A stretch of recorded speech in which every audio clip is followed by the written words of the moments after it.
This episode of Nuff Said is brought to you by Tweaked Audio. To get awesome headphones, go to tweakedaudio.com and use the coupon code Southgate to get 30% off, free shipping, and a lifetime warranty. Or you can get there through the link on our website, southgatemediagroup.com.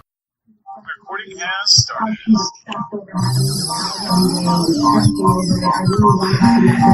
Hey heroes, welcome back to Superconnectivity.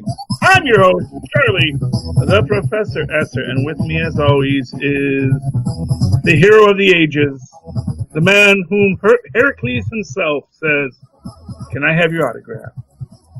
Fill me in, Perich. There we go. Let him fill you in. His knowledge is wide and vast. Hey, Philip. Stuff to talk about.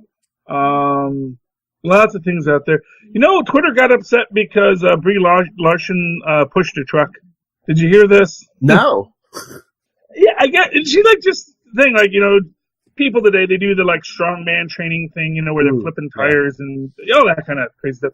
And one of the things she did was she was pushing a 5,000-pound Jeep, and said, "Oh yeah, she pushed it in neutral." It's like, well, what else is she gonna push it in? Yeah, I was gonna say. Yeah, and I just want to make a point here. As the big guy who has pushed a lot of smaller cars, you feel that if there's even a slight incline, you feel all the weight of it. And even on a flat, Hollywood parking lot, I'm sure there's a lot of weight to get that going. And because she is not a big guy, she has no weight to put it behind it. She is doing that all with sheer force of legs. And so, yeah, I'd say that's an impressive feat. And I don't know why people got upset by that. But that's something that came across my Facebook feed, and I had to explain to people, the physics of pushing a car. That sounds pretty impressive, because, she doesn't even look like, like she's that tall or that, she doesn't. No, but pretty small. She's got the leg strength, man. She's got the back strength. She's been working out, Mm-hmm. She's got all ripped up abs and stuff. Anyway, so yeah. Although it actually worked out nice because I actually got into a nice conversation about the nature of superpowers and my own theories on how basically. Here's the thing: if you want to explain superheroisms and superpowers, you cannot use Newtonian physics. Of course, Superman doesn't fly with thrust. It's just, there's no way you can fly with thrust. Iron Man, you can argue, flies with thrust. Anybody else who flies, if you're flying by power, it's not thrust, it's not aerodynamics. My own theory is that it is essentially repeated quantum tunneling, that you're essentially, in the same way that a transporter works, by having your molecules move from one point in space to another point in space. Not by breaking down your molecules, but by actually having them quantum tunnel to another location along a beam. What you are doing in flight is you are essentially moving your particles to another quantum state. And I have this nice, what I like to think of as a grand unified theory of superpowers. Basically, in superpowered universes, these are universes in which matter is in a much more energized state and can move more freely between quantum states. And so that's exactly how you get those, how you can have superpowers, because they can exist within the physics of the quantum physics in those universes have a little more leeway, and they can move a little further and a little faster. Yeah, but with the example of Superman, I think, remember the John Byrne era where he was just wearing cloth costumes, and they said, he said he had that aura really close to his body that, kept the suits intact, but the cape got all messed up. What if that's what if part of that was an some sort of anti-gravity? So Oh, yeah. And you certainly can have that as well. I mean, there's lots of ways to explain it. John Byrne, he loves a force field. Just saying. And the idea that Superman's just surrounded by a force field works too, but I like to think that here's my thing is, I think that Superman has to be charged in a way, because that's my thing, is that's why he actually is a threat to Dr. Manhattan, and why this entire universe is, because basically Dr. Manhattan exists as the sole being who is in that superheroic energized state, and it gives him this amazing powers. But in this universe, that energized state is far more common, and it's an actual threat to him because a guy like Superman is constantly moving in that quantum realm. Yeah, I mean, because he's moving his in my theory, he's moving his molecules in this way, and that's why he can't just explode him, because his molecules are stronger than that. I mean, Superman is like another walking nuclear reactor, but instead, he's not like Dr. Manhattan who can play with molecules and stuff. It's more, physical force. Well, in my theory, it's actually that he is just in control of his own molecules. It's the difference between the Molecule Man and the Impossible Man. Yes. And to bring it all around, there's always that, and I believe John Byrne actually even did this with doing a tie-in between the Molecule Man, or not the Molecule Man, Mr. Mxyzptlk, as they call him now. Why can't they just call him Mr. Mxyzptlk like they used to in the 70s? Mr. Mxyzptlk and Clipsal skin. It works better, because even if there are no vowels there, you still have to have a vowel to pronounce the word.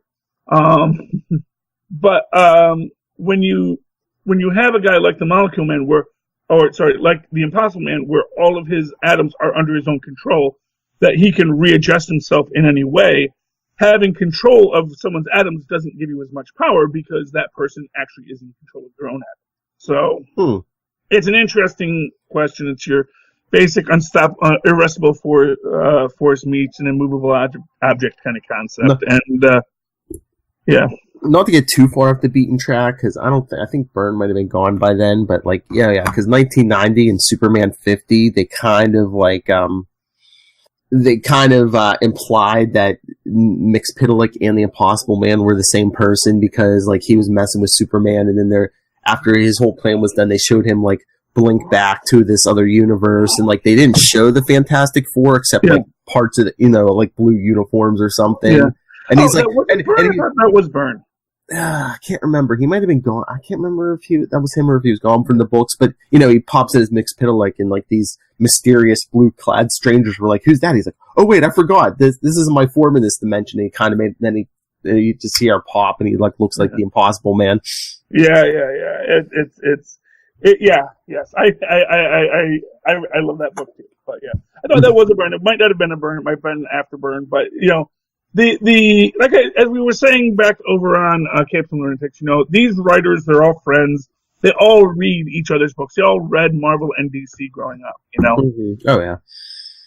So they all had love of the Impossible Man and of the Beyonder and things like that. Although I did actually what Byrne did was when Byrne introduces Mr. Mxyzptlk, he has him show up as the Beyonder, which is cute too. But yeah, we all remember when Byrne was the big get. He was the Bendis of his age. Anyway, don't say that. But let's just touch base on the Orville for a minute and Mocklin. Yes. Man, they are really digging in with these Mocklins, and it's an interesting question because obviously, so this is all about, what happens when a Mocklin is, heterosexual, and that's unthinkable in this society, which, Star Trek did first with their own single gendered species, and they had a whole thing about, So are they playing the Mocklins here, like certain Middle Eastern cultures, that they're against different sexualities and they seem more violent to, Middle Eastern cultures, Philip? Well, have you been to Mississippi, Philip? Yeah, I know, but I was just thinking of the religious aspects and. Yeah, well, not for nothing. Yes, that is a quality there. And I was going to say people who look different than you, and yeah. Yeah.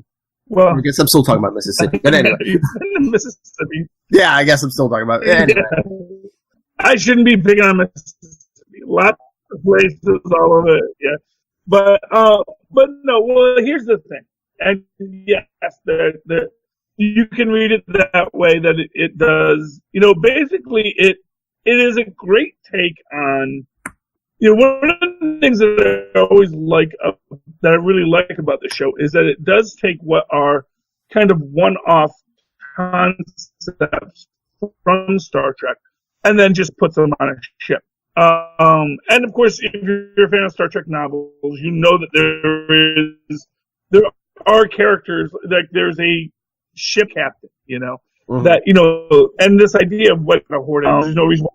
But all of the dynamics, unicorns, and the Mocklins are very rigid, and you do get this idea, as Bortis says, we live on a harsh and unforgiving world, and the only thing that has kept us through is our traditions. Oh yeah, I don't know how arguable that really is. Yeah. I'm sorry, I was gonna say they're definitely playing them as like the Klingons of this universe. Yeah, but and again, like the idea, like as you had with the Federation, which is like, really, the Klingons are a diametrically opposed force to the Federation. And it is this question, can the Mocklins and Union really have this relationship when every time they encounter it, it's like some other crazy thing? And it was kind of a cute crazy when it's like, oh no, Mocklin divorces, you stab your spouse. I love how the breakups. Just what you do. I love divorces. You have to stab them, but like breakups, you just have to give them a tooth. Yeah, you give them a tooth, and then your new love eats the tooth. Man, if you like dated a lot, you could run out of teeth real quick. I can imagine. I know. Oh, maybe that's another thing. Maybe that's another part of their culture. They don't want people to be promiscuous and stuff, so they're just like, yeah. That's the whole teeth or they thing. just grow back teeth. Oh, maybe. Maybe they grow back teeth. Yeah, maybe Mocklins grow. Maybe they got like extra teeth. Like sharks. Sharks always generate new teeth. So possible. They're egg-laying. They're monotremes. They're egg-laying mammals. So who knows what other qualities they might have? They might be venomous. That'd be interesting to find out that Mocklins are venomous. Fingers crossed. Bortis bites someone, gets Mocklin poisoning. They didn't have to think of it when they started it, but they could say, well, they are monotremes. They are egg-laying mammals. Maybe they're poisonous, or venomous, like the platypus. Oh yeah. Yeah. They're actually. Moving right along, but it is neat how they're taking these characters, they're exploring things, and how really what is. And here's the thing: I do think this guy is going to come back. Because he is the greatest engineer on Mocklin. And of course we have a history in the United States of people that were seen as not being acceptable in society, getting a blind eye turned towards them because we need a good engineer. Mm-hmm. And in fact, I'm sure that it's one of these things where the guy had that people knew. As we say, it's not so much that it was a scandal, it was that now it's been exposed and now we have to make a show of it. And so I wouldn't be surprised if this guy is not back in later episodes. Oh, so I'm hoping so. I wonder if he turned it down this episode, but I wonder if he comes back seeking asylum in the future. Yeah. Well, but like he said, he doesn't want to hide anymore. And I think that was really the thing. He wants to take his stand. Mm-hmm. Although what I don't get about that was he was already hiding, so... I don't, except he wanted to be free. And of course, asylum is actually being just a prisoner on another ship.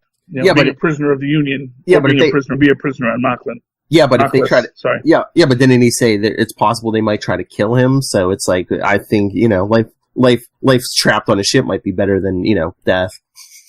Charlie. Yeah, well, of course, the whole idea is that if he's dead, can you hear me? Can you hear me, Phil? Or? Yeah. Hello, Phil. Okay, there we go. Yeah, there's always a little bit of a lag here. I don't know, but if he had escaped, and he goes into this idea of just be, maybe if he was gone, they wouldn't chase him. Maybe a lot of Mocklins are like, maybe they don't all feel the way that it's like officially that's your stance, but if someone's not in your face, as it were, then you can tolerate their heterosexuality as an abstract concept, But it was a great take, and I did not think it got overly preachy. Just some interesting takes on it, especially in the idea that when Bortus's mate, and I'm blanking on his name again. Yeah, me too. Wants to thank. Honestly, Bortus and him have a very strange relationship. And I wonder if those two are going. I wonder if there's going to be another divorce coming up. Yeah, well, they might have to. They might have to. Whatever they're going to deal with that. It's like they're having issues, and everyone's having issues because even Mockingbird and the teacher are having issues at the very start. Grayson, yeah. Yeah, Grayson, yeah. Yeah, she'll always be Mockingbird to me. But you know what? And that guy is really that is not an attractive look. You texting her every hour, and the giant plant. I don't even know what that was about. I really don't even. Yeah, but it's not like he was giving her a flower. It's just a flower was in her apartment to talk him up. I guess it's like the idea of, just fill her room with flowers. Like, well, what if it was a talking flower? But then it's like, it's a sentient being. It's not like she gets to keep him. You know? He's just his old buddy from college. And he's like, oh, man, let me tell you.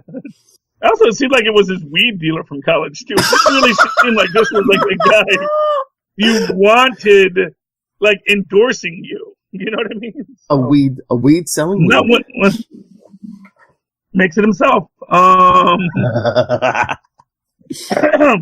Yeah, so, and again, I think it's a nice balance of drama and humor. And, yeah, I just really think this is just a great Star Trek show. But I liked the commander really saying, I don't know if the Union remain at peace, which does create these interesting questions, especially with the Krill. Do the Krill ever seek allies? Mm-hmm. And would the Moclans join with the Krill as an alliance? But I don't think the Krill ever would. That's the thing. It's like I think the Krill, their nature is to be so xenophobic. I mean, like I said, and I really want to see more with the people on the other side of Krill's face. But we do know they're going into unexplored space soon, so that'll be fun. Oh yeah, just anyway. watch it. Just watching those previews for next week. It hit me. I wonder if we're gonna get any races. Like is the Orville gonna get their Borg? Yeah. Well, although like I said, I really think that if that assumes Isaac Borg already. It doesn't even have to be. It doesn't have to even be like a technological thing. I'm just thinking, is there going to be some race so like that even those races that aren't in the Union are going to have to like help them because it's like this race is just about assimilating or obliterating everyone. I think that's what the Krill are. And maybe that's even the argument that's why the Moclans are in the Union. Because the Krill are a big enough threat. And maybe if the Krill were ever defeated, then maybe you would get those tensions with the Moclans again. Because the Moclans want to live their life their way. Mm-hmm. Which is its own interesting argument to be made. It's like, do the Moclans have a right to live their lives their way? Even though it is abhorrent to us, it seems like the Moclans in their culture seem to actually accepted as the way to live. I mean, even Bortus's mate, who was reassigned at birth, wanted that for his own child because that is how he believes that their ways are right. It's their ways have helped them survive, and that there is a reason for it and a purpose for it beyond just what makes you happy. As people will say, life isn't about making you happy. If it was, we'd all be happier. But anyway, that's what's interesting over on the Orville. If you're not watching it, Lilith Hellfire, take a moment and clear it off your DVR. But did you see this article in Newsarama? They announced the premise of the Loki series that's coming. What is that? It says, and I quote, the reported premise of the show will reveal how Loki was an unlikely influencer on historical events as he pops up throughout human history. Oh, wonderful. So it's basically Voyagers with Loki. Yeah. I want that. I'm all about that. Here's what I'll say about Loki. I think this Loki series is going to be awesome. Mm-hmm. It's going to be great. Right up there with our new Howard the Duck series coming to Hulu. I think it'll be interesting. The fans demanded it. I think it'll be interesting. He'll be able to play the character. Not having to be the bad guy every time. And sometimes he might be the hero of the story once. Every so often. And well, is he ever not the hero of the story? Is he ever not the hero of his own story? Of his own story, yes. Yes, he is the god of stories after all. The idea that he's not the bad guy, I think it would be an oversimplification because obviously he's a trickster god and he is a god seeking to cause mischief. So, him suggesting Napoleon go march on Moscow just for giggles. I can see that happening. Oh, Napoleon, you should totally go into Moscow. You can totally take the Tsar. That's just, and then it'd be great because then we could get him to fight. Was it Perun, the Russian Thor? Oh yeah. Oh, you remind me of my brother.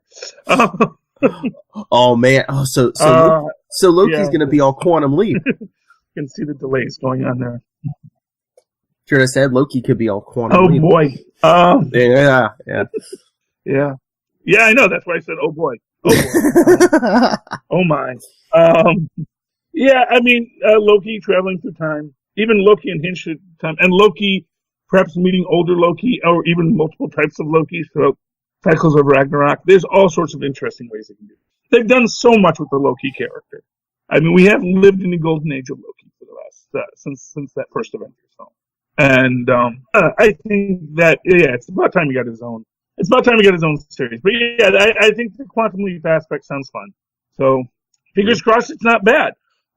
We also got that there is going to be apparently, and these are officially cartoon series, right? We're getting Howard the Duck, MODOK on Hulu.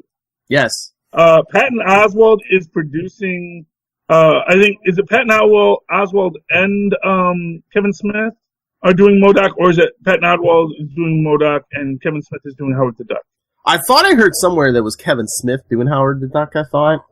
Yeah. I thought that was it. I know that they're both the really big names, but one of the things I think is the buried lead in this, that in this own Offenders universe, we're also getting Tigra and a Tigra Dazzler team up, which is interesting to me just because I don't think these two have ever teamed up before. Mm-hmm.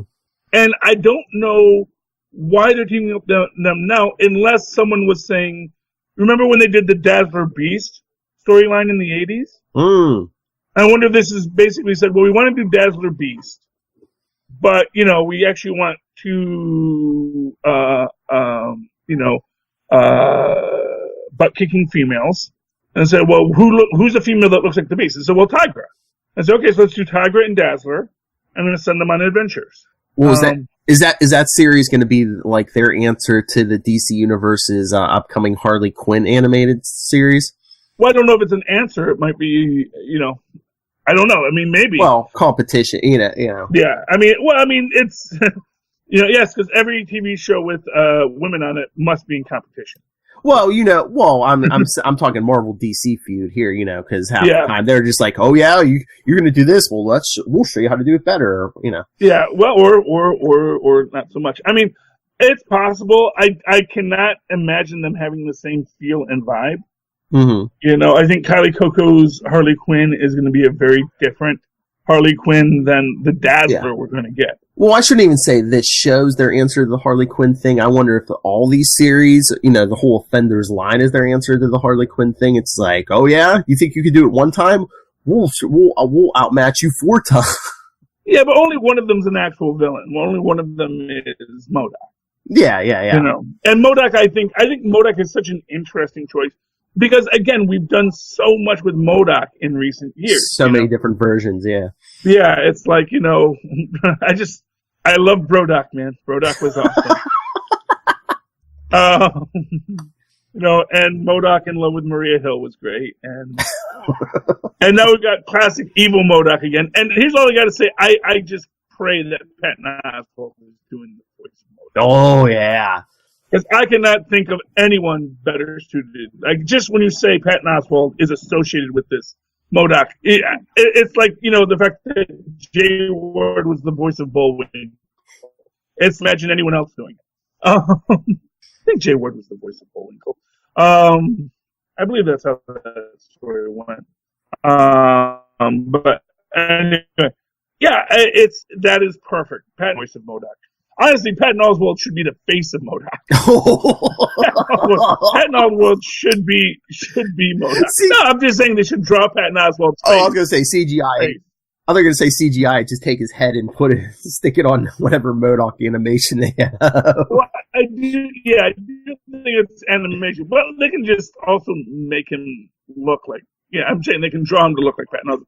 I'm just saying Patton Oswalt has a MODOK-looking face. Big square head. I have a big square head too, But, so it's not a negative. I'm just saying, if I saw Patton Oswalt's face with the tiny arms hanging off the ears like that, I would run. That would be frightening. So yeah, I definitely want to see where MODOK goes. I definitely want to see. Ooh, I wonder if we'll get Gwenpool in a crossover. Ooh, maybe. It's going to be, oh wow, I'm animated now? This is great. That could be the link between all the shows. Gwenpool. Yeah. Oh, I'd love it. She can go interact with Tiger and Dazzler. That's going to be great. And I am thinking that they're probably going to be basing that, like I said, on that 80s Dazzler Beast story. Yeah. Good old Beast. Oh, that would be a great Gwenpool show. It'd be like, I am the evil MODOK. You sound like Patton Oswalt. Yes. Who's that? I am MODOK. Yes. Yeah. Well, I don't think she'd say she'd sound like Patton Oswalt. She'd be like, "Oh, is Patton Oswalt doing your voice? That is so cool." Who's doing me? Am I Tara? Is this Tara Strong? I don't think this is Tara Strong. Who did they cast as me? I don't even know who this lady is. At least it's not one of those Big Bang people. Yeah. Oh gosh, yes. I'm just waiting for that third Harley man. Blasphemous Harley. Oh, they could. Oh, you know what? When they flashed back and she's Harleen Quinzel, the doctor, they should absolutely get get her to be that voice. That is just too perfect. And she's looking for work. She's a little upset at Sheldon. I think most of them are. They were making good money until he was like, "Yeah, I'm done." Well, not for nothing. He's done it for a long time. It's one character. He's done a lot with this character, and he really wants to do something else, And I get that. Honestly, this show's been on for, 10 years now? It might be, it might be over 10, isn't it? Like 12, maybe? It's like, it's like 10 or 12. It's insane. Yeah, I mean, honestly, I've never had a job for 10 years, so I get it, And it's just like, what else can you do with obsessive nerds, Yeah, but at least I'll say these guys were a lot more likable than the Friends guys, even though they are a lot less likable as time has gone on, because now everyone's saying, no, they're nice guy bullies and they are sexually bad people, which I'm not going to argue. I can totally see where people are coming from with that. But, I think this will age better than Friends age. Yeah. Because there's a lot of anti-Friends backlash out there. Yeah. But I think Big Bang Theory will get that too. But yeah, this final season is season 12, so yeah, they've been at it for 12 years. Yeah, so yeah, I mean, the guy wants to do something different, Oh, and I mean, he's not going to get to. He's going to get to do, like I say, he's going to get to do Uncle Vanya. Everybody wants to do Uncle Vanya, do a road show, because he's got the money for it. He can do it now. He doesn't have to. Yeah. He doesn't have to do this anymore. It's like James Cagney. I've got enough money. I can do whatever I want now. But now I'll tell you and I'll tell the audience, Lilith Hellfire wants to do a special on the podcast on the final episode of Big Bang Theory. So okay, that's fine. I'm happy to do it. We're going to do a live watch, or are we going to I don't know. Talk about it after the show? Maybe after it that night. I don't know. Okay. I will inform Maz. We may have to push guest punishments too. And invite Maz. Oh, I'd love to invite. I mean, Maz is free because it is a Thursday night, and that is when Maz tends to be free. Yeah. So that's the trick, Yes. Oh yeah. Should we talk comics? Oh yes. We gotta talk Winter Soldier, number Trey. Number 3. Yep. And as the parent of a tween child, I can say I so get RJ's outburst here. And man, we need some kind of consistency on what are the rules and how you draw Sharon. She cannot look, and it's like this. If you want to go, first off, as I've said, she's 45. She's not. She was only in the Z dimension for 12 years. She's 45, not 65. Yeah, I know. Yeah, exactly. And granted, hard living is hard living, but it's it's half the time they draw, and she's really looks like, okay, she looks like a 45-year-old woman, and now she looks like Agatha Harkness, now she's Aunt May, now she's young hot Aunt May. And it's just pick one. First off, Spider-Man 2, pick one Aunt May.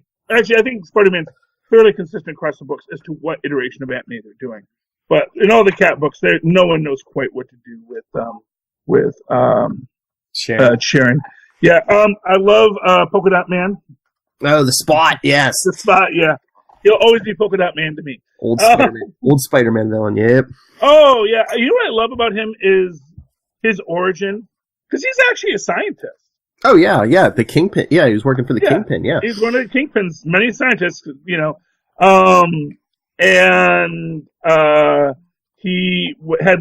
captured the Dark Force from Cloak's thing, and it started to fade, and then he fell into it, and instead of gaining Dark Force powers, he gained Polka Dot powers.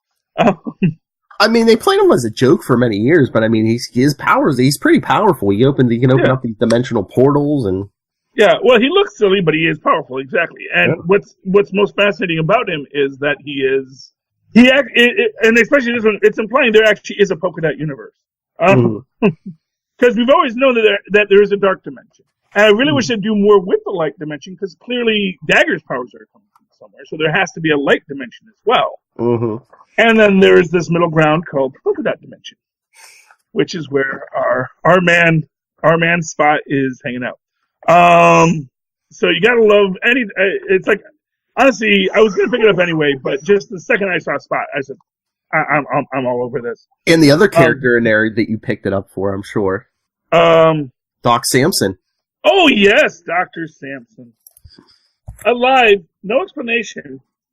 We got no explanation. And what's weird about this, this is the weirdest thing with Doc Samson being alive, because in Avengers No Road Home, we do reference the whole Suicide of the Hulk thing. Yes. But that's also all kind of tied to Banner being cured of the Hulk, and also when the Hulk was going around depowering everybody else too. Mm-hmm. And I just had to dig up, make sure you were dead, Doc. Sorry about that, And then we never get an explanation. It's just Franklin said, you know what? I like the guy with the green hair. And my hope is that we are going to get Ty Burrell back in the Avengers movies, and that's why they're subtly slipping him in there. You're going to need that later. Oh yeah. But no, I like the fact that RJ is like, oh, you say we can have a perfect life, and Bucky's like, I never said you could have a perfect life, Yeah, what part of my life made you think my life was perfect? And he's like, all I said is I could help you try to make it better. I never said perfect. Yeah. So, but here's my big theory in all of this. RJ is the kid from the end of the Super Soldier run. He is the kid that we're going to build our own Captain America. And him going with Bucky Barnes, this is all part of the setup. This is all part of the plot. And here's the big reveal. At the very end, the person behind all of this, Hydra Cap. Oh. Because they're building a new Hydra Cap. Because remember, Hydra Cap thinks he's the real Cap. And he says, I know exactly all the things that made me to be the best one, and because it's Hydra. And they mentioned that he is Hydra in this. Yeah. It says, that was what Machine Smith was working with. And it tells me that they are building their new Captain Hydra, and this is all part of the plan.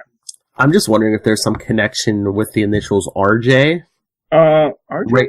Rick. Oh, Jones. Rick Jones. Oh, and they do say we can call you Rick. Yeah. Oh my gosh, it's another clone. Yeah, exactly. I mean, Rick Jones was Bucky for 2 seconds. So yeah, but And here's my big prediction. See Chubby Guy? Looks a little like Carol O'Connor, but with dark hair. Like early Archie Bunker. Yeah. His supposed father? Yeah. That's actually Machine Smith. Oh, you think?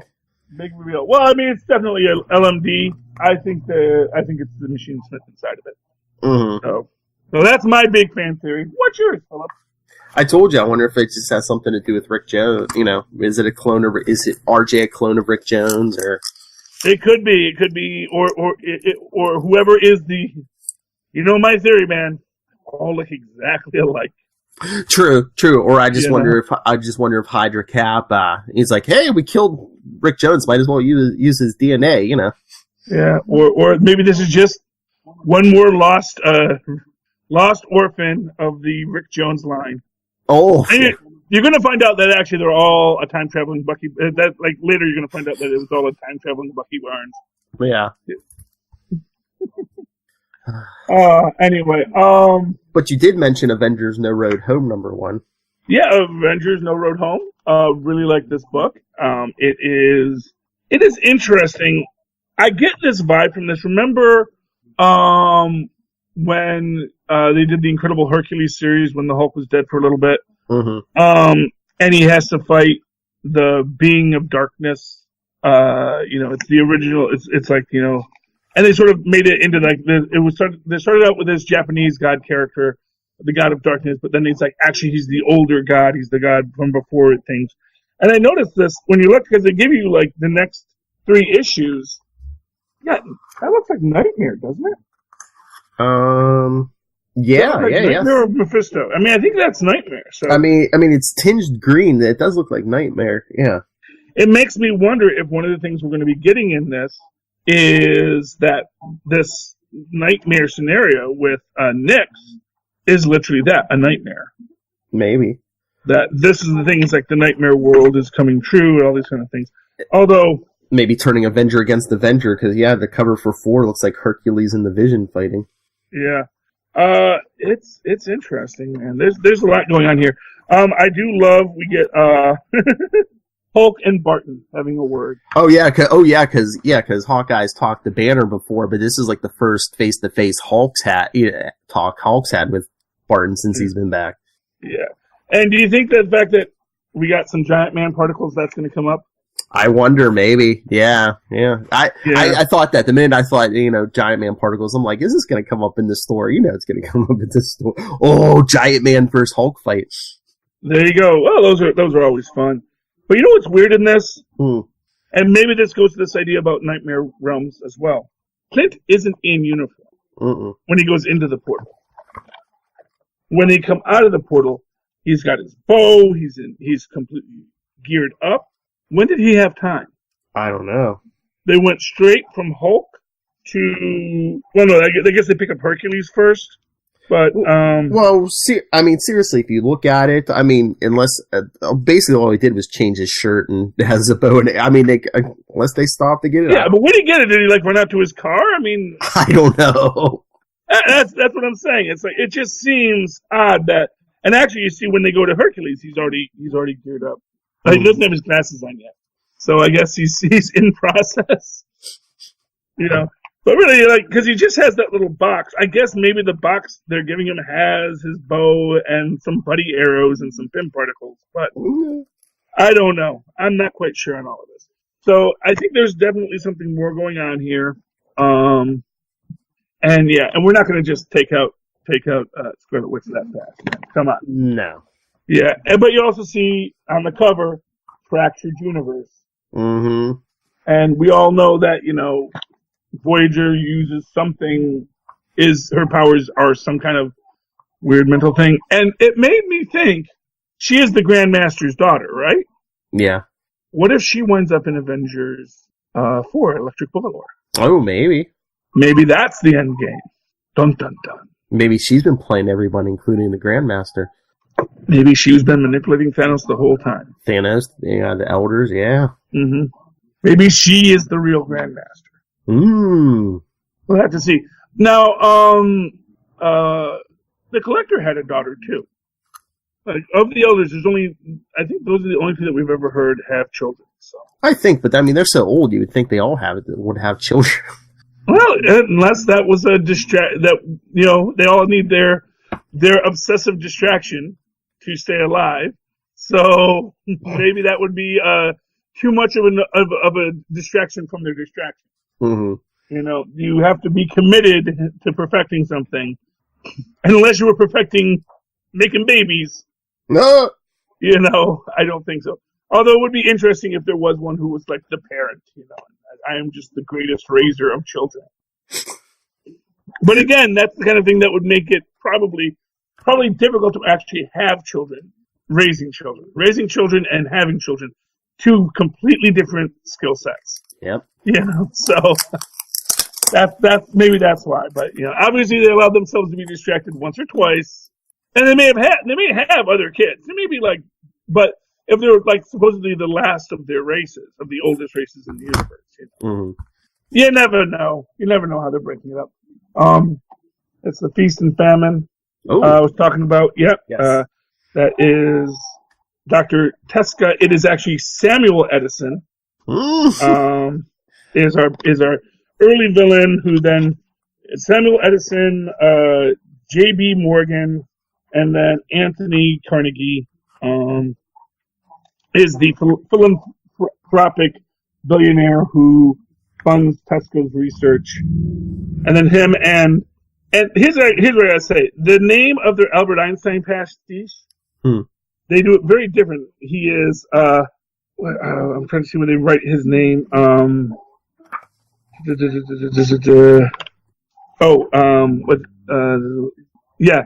Albalienstein. Albalien. Alien. Alien. I think that's going to come up because there's definitely something going on with this storyline that is interesting in the way that they do it. I don't want to give any spoilers, but definitely go to your local comic shop. I think they can order all 3 issues now. And it seems like alternate comics just let you order stuff. And that's cool. Oh, did you? You read Thor, right? Thor number 10? Yes, I did read Thor. Speaking of bad parenting, or good parenting. Very misleading cover. Mm-hmm. Because it looks like they're just having a drink, but no. Yeah. Well, it's about the fact that Odin is a bad father, and well, yeah, and they kind of go into his whole background too. It's because the only time he knew his father Bor loved him is when he beat him. Yeah, and it is fascinating. It's a great dysfunctional family story, and I highly recommend it to all of you who want to hear about dysfunctional gods. Although it got me thinking, when any of these beings, whether it's Thor, whether it's Odin or Zeus, present themselves as the creators of the universe or the creators of life, it got me wondering if maybe there is a quality to them that they are never lying, because Odin and Zeus are actually the same person, but they're just different interpretations of that many-faced god. Different aspects of the same being. Exactly, and that's why they all have these different... like, Odin doesn't know that he's that, but he is that. And it got me even thinking about my old original theory about the Beyonders. Mm-hmm. That once the Beyonder came into contact with the temporal universe, that's when his psyche shattered. Yeah. And he started to become the Beyonders. But because he exists outside of time, that the occurrence that broke him was in the 1960s, it doesn't affect the fact that the Beyonders now exist throughout all times and all space. Well, what if it's even like intentional, or there was like one supremely powerful being who was like, I'm too powerful, I have to split my consciousness and my powers, in multiple paths, or else, the universe is going to fracture. And that's why that's why you get an Odin or a Zeus who is such a, I don't want to say damaged, but that's why they're so morally ambiguous, and because they're not a full being. I mean, it's entirely possible. Maybe that'll come into play in Miracle Workers, a show I like. Because that is definitely a god who is having a hard day. And again, I gotta ask if Freya is Loki's real mother. Because it strikes me, she does refer to Thor as her son too, but she officially gave birth to neither of them. Yeah. But her closeness with Loki definitely seems like there's more to it than there. Although then again, going to that idea of are all gods related? Are they all part of just different facets? Maybe Freya and Gaia are not two different goddesses, which is why Freya maybe feels that, because Freya is the Earth Mother in Norse mythology and Gaia isn't, and they're actually both the same eternal being, but Freya is simply a more temporal aspect of that elder goddess Gaia. And so when she thinks of Thor, she thinks of it as her son because she is a form of the elder goddess Gaia as well. Now, whether or not Loki is her real son, which I think because that would explain why Loki is so short. And if you have this idea that, well, she's captured, does she have a thing with Laufey? Does Laufey force herself on him? We don't know. That is a topic for lots of comic book debates to be had. But I mean, that would be interesting because, that way if both of them would kind of be biological sons because Thor is Odin's biological son, then if you made Loki Freya's biological son. Yes. Well, and like I said, I think he was born first, which makes him the true heir to the throne of Asgard. Through Freya. Yes. Oh, and then I just love that, Odin, I guess Odin's finally ready to admit he has a drinking problem, so who does he go to chat about it on the last page? Yeah, Tony Stark. Yeah. Well, you got a drinking problem in the Marvel universe. You can't call it hellfire. We'll just tell you. We'll say it's not a problem. But at the end of the 90s or in the beginning of the 2000s, they also said Carol Danvers had a problem. Also, she was working on that. Yeah, well, I do wonder. Well, they actually have referenced that a few times. Yeah. But I think it's less integral to the Carol Danvers story that she had a drinking problem. Yeah, no. Because, and that of course also relates to her loss of powers, her loss of time and space. That there's a lot of trauma she went through. Yeah. That I think explained her drinking, and why I think maybe it's been easier for her to move beyond it, perhaps. That's one theory. I don't know, but it's pretty interesting. Shape of Elvira, I finally got around to reading. Okay. That is a good book. Just to give a little Dynamite number 1. Dynamite, Shape of Elvira. And again, these are all by Dynamite. And this one is coming out before, like I said, the other story seems to be finished yet. But it's basically she gets recruited to do a Shape of Water kind of Creature from the Black Lagoon film, spoilers. And they're saying that the actor is so method that he just refuses to be outside of the costume anytime he's with Elvira. If he does not know her, if he knows her as a normal person, he can never know her as a man. Reminds me of Jared Leto's Joker, where he just felt he had to make everyone think he was the Joker, and it's like, yeah, that was a loss. I'm sure. And and that's those comic books. Anything else you want to talk about, Phil? I don't know. Do you want to make a quick mention of Amazing Spider-Man 15 since you read it? Yeah. So, and again, I read. Where is it?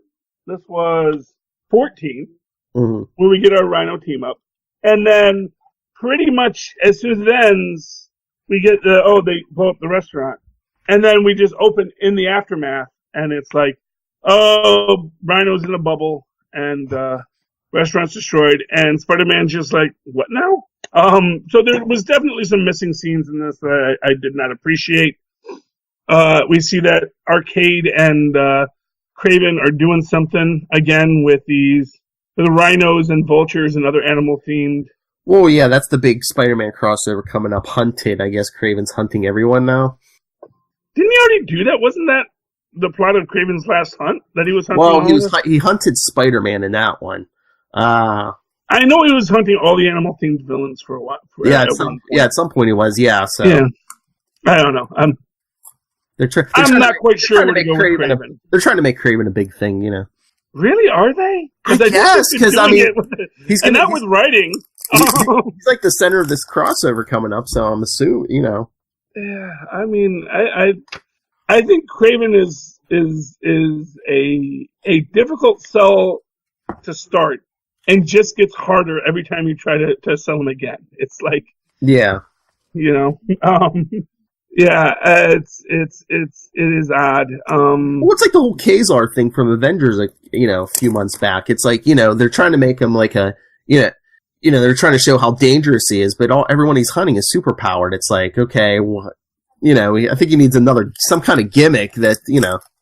Yeah, honestly, I don't get the Kazar aspect of it at all. I mean, if they showed he had like all this technology or something, but yeah, it's just like, oh, I'm a guy in a loincloth going after all these superpowered guys. It's like, well, he's infiltrating, because all he did was he infiltrated. I just don't understand how he went into Atlantis with no gear. Oh, Kazar, yeah. Yeah. Oh, I'm talking about Kazar. Yeah. That was what was weird about that. It's like I could see him infiltrating anywhere. I could totally see him, but he still needs to breathe. That's the thing. It's like, man needs to breathe oxygen. I mean, I wouldn't have thought any less of him if he had like an environmental suit. I really wouldn't have. No, really.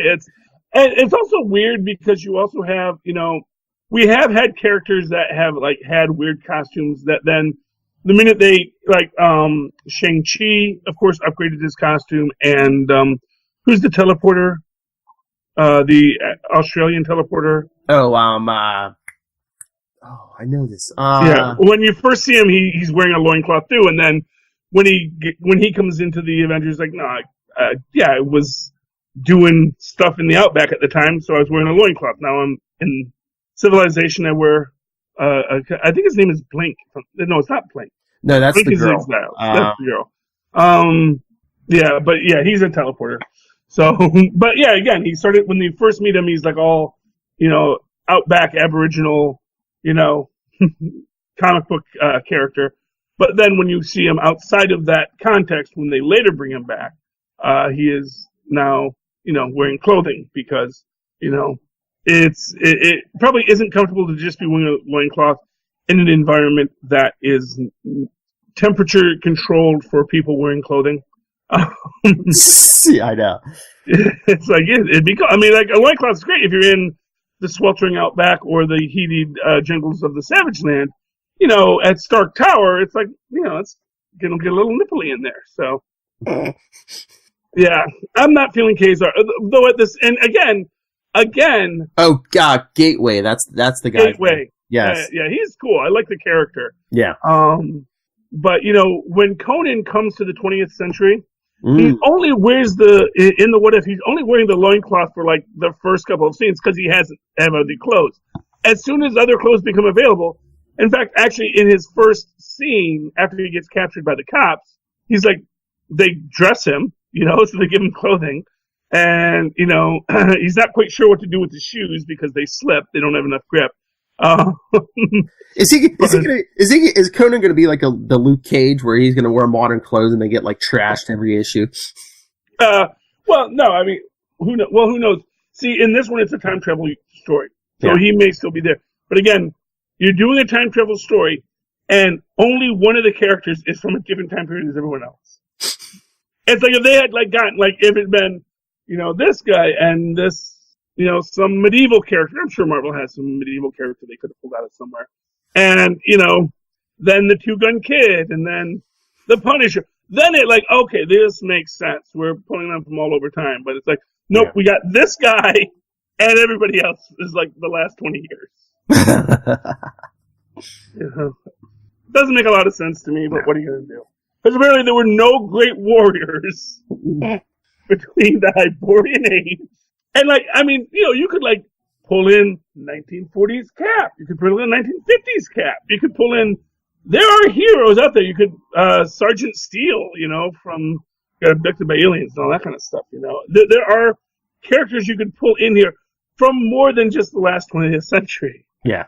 You could, you know, you could have pulled in Red Wolf. You could have pulled in the Two-Gun Kid. Nope. Just this guy from before prehistory, and then everybody else. Now that you mentioned this, I'm surprised they didn't like hype, this Savage Avengers coming up with like a mini series where like Conan travels to the present, but he lands in like different time periods. Like you get that Cap World War II, and he gets in a fight with Namor or something, and he would totally kick Namor's butt. And and then you could leap ahead to Agents of Atlas and whatever else. Well, which is also coming back, Agents of Atlas. Oh yes, yeah. And Braun is on it. He's leading it, I think they said. Oh, well, okay, that's cool. I like Braun. Yeah. Well, he did not take Mephisto's deal, but he got caught up in it. Yeah. But I guess they're spinning a couple books, or at least miniseries. I don't know if that's a miniseries or not, because I guess there's a 3-issue miniseries called Giant Man, but it's like a 4-person team. It's like the new Giant Man. It's Scott Lang. It's Bill Foster, and who else was the fourth one? But yeah, there was like 4. Yeah, it's like 4 of. Is it Hawkeye? I didn't think. Oh no, it's Atlas. It's Atlas. Yes, Atlas. Yes, from Thunderbolts. Yes. Yeah, so it's Atlas. And doesn't Atlas have ion powers too? Isn't he like a Wonder Man, Giant Man hybrid? Yeah, because I think he originally just had the ionic powers like Wonder Man, and then like the psi stuff. I think it might have even been Pym particles got thrown in the mix. Yeah. Yeah. Well, it's always Pym particles. Yeah. Silas Star has never been able to say that they were actually star particles. He says he did it. Pym says not so much. But yeah. I mean, I'm looking forward to that. He is actually my favorite Thunderbolts character. Is Atlas, because he is like he is your basic thug got superpowers kind of character. I love those guys who are just like, I just work here, man. I don't know. It's like why Black Ant is like probably my favorite evil LMD robot. Because even though he's an evil LMD robot, he's like, I'm still got the brain of O'Grady, and I'm just a guy who literally faked my own records just to steal an Ant-Man suit, just to peep on ladies, which is literally that is a big part of his backstory. And it is the creepiest part of his backstory, but he is so honest and forthright about it that you got to be like, okay, I would not want to be on a team with you. But supervillains, man, they honestly probably their supervillains should be a little more creepy. That's always a weird thing with Crusher Creel, because they really kind of gave him a redemption arc recently in that Hulk. And it's like, this guy was in prison probably for multiple murders when Loki finds him. I mean, that's the thing. Do we know what he was in prison for to start? I can't remember. Maybe he killed Jack Murdoch in the ring. I don't know. But I mean, yeah, it always seems like they're inconsistent with Absorbing Man, because like, I don't know if you ever read any of those Eric Masterson Thors. He just seemed like he was like, oh yeah, he's like a okay guy, but he just happens to commit crimes every so often, Yeah, well, that's the thing, and that's my theory on Absorbing Man, because they did an interesting series with Absorbing Man where he started absorbing people's intelligence. And I forget what, I think that was an Absorbing Man and Hulk story, if I'm not mistaken. But he essentially, and this is my theory with Absorbing Man, it's that he maybe absorbs the personality of people he's around. So when he's on an evil team, he becomes that much more evil, because he just starts to absorb the ambience of the team. And so when he's left to his own devices, he maybe does get much nicer, because when he's not committing crimes, he's not going to be out and out doing that. Although there have been stories where he seemed a bit sexual predatory, but then again, who knows who he was standing next to at the time. Yeah, I'm looking on Wikipedia. It doesn't say what he was in prison for. It's just that he was a boxer, and then he was a jailed criminal who became the Absorbing Man when he drank the liquid from Loki. Yeah, which makes you think. And not for nothing, Loki slipped in that Mickey. It wasn't even a choice. He just got it. Which also maybe means that here's a fun theory for Absorbing Man. I give this to you for free, Marvel. He was always a low-level telepathic mutant. And found himself absorbing the skills and personalities of people he was around. Not in like a major way, but so that when he started hanging out with villains, he started becoming more and more evil. So here he had abilities. Loki just, added to the mix. Yeah, basically made him absorb everything. Being able to take on all kinds of probabilities and possibilities. Upped his powers. And so he actually we almost never get to see his true personality except when he's with Titania. Mm-hmm. Because when he's with Titania and he's absorbing what is possibly her own damaged psyche, but at least it's a positive feedback loop when he's with the woman he loves, So that would be an interesting story, just like, if Creel ever got a face-to-face with Loki, just be like, why did you ruin my life? And then, basically Loki does this is your life, and it's like, if I hadn't created you and made you this villain, bad stuff would have happened for humanity or something, or... Oh, sure. Well, Loki's always going to say that. Or even bad stuff would have happened for you. Not for nothing. You would have eventually become an old man in prison. Yeah. And an old man in prison does not do well. You never would have been able to redeem yourself if you hadn't become this villain, yeah. Yeah, exactly. It's. I mean, honestly, there's a lot you can do with Creel, and not for nothing, they've already done the heavy lifting of this over at Agents of S.H.I.E.L.D., where they brought in Creel as a government operative. Mm-hmm. Again, a guy who maybe is not in control of his own destiny. But I do love the randomness of Creel's origin, though. It is great. And it would be neat to see that Loki actually did have a deeper plan in picking it, aside from just, this guy looks like a rough and tough customer. Yeah. I bet you this guy could kick my brother's butt if he had if I juiced him up a bit. But yeah, between the Loki stuff, I think it'd be an interesting story that's just waiting to be told between the Loki stuff and why was Creel in prison in the first place. Yeah, I mean, really, I want to know. It'd be great if we wanted to know, just jaywalking. Man just will not pay his freaking parking tickets. And they do not cotton to that, man. After a certain point, they're like, you know what? You're going to jail. You're going to and not for nothing, he could have been at Rikers on a misdemeanor because he couldn't make bail. That's an interesting story for you to explore there. It did say he was a boxer. What if he killed somebody, but it was in self-defense or something? Yeah. Well, my favorite line is in Jailhouse Rock. When that's what happened to Elvis Presley, he accidentally kills a guy with his hands in a bar fight. And the warden tells him, he says, here, you killed a man with your bare hands. Just so you know, here we use guns. Great line, and actually a really good movie. Jailhouse Rock is probably Elvis Presley's best film. Not that it has a lot of competition for Elvis Presley films, but yeah. What might have been. All right, our time's pretty much up. Okay, we talked everything from Tuska to Elvis, so that is your title right there. That's Superconnectivity. That is Superconnectivity. It all connects. So Philip, if people would like to connect with you and talk about other ways you could spell historical figures' names for the Loki series, how can they do so?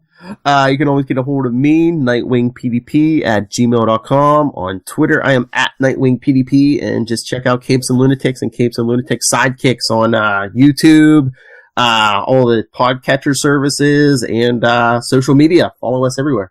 And there we go. And of course, you can always direct me the old-fashioned email way the way our moms and pods once did.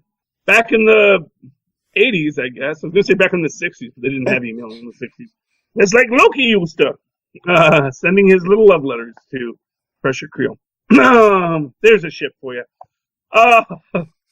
Let that ship sail. You can always write to me at Superconnectivity blog @gmail.com. That's Superconnectivity, all one word, @gmail.com. And of course, follow me on the Twitters as I live tweet Agents of S.H.I.E.L.D. when it comes back. The Good Place when it comes back. And right now, what is already here is a little show I like to call Miracle Work. At Charlie Esser, that's CharlieEsser. Look for the 2 E's in the middle. For quality. Bing! There you go. Thank you for connecting with us, ladies and gentlemen. Please, I implore you, super connect with us once again. Good night. Good night.